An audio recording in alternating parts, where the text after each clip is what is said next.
عام روزہ رکھ کے بڑے ضروری ہیں کہ ایک انسان اگر حلال چیزوں سے اجتناب کرتا ہے تو گناہوں سے بھی اجتناب کرے۔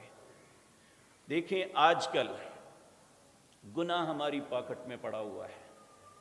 ہم فیس بک پہ، واٹس ایپ پہ، ٹویٹر پہ بہت سی چیزیں دیکھتے پڑھتے ان کا جواب دیتے ہیں۔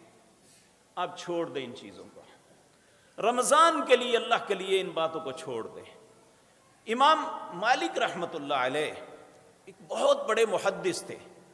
منبر رسول پہ خطبہ دیتے تھے، یعنی مسجد نبوی کے اندر 40 سال انہوں نے خطبہ دیا، مصلی رسول پہ امامت کروائی، حدیث کا درس دیتے تھے، لیکن جیسے ہی رمضان شروع ہوتا سارے دوسرے زندگی کے کام ترک کر دیتے، بس قرآن کو لے کے بیٹھ جاتے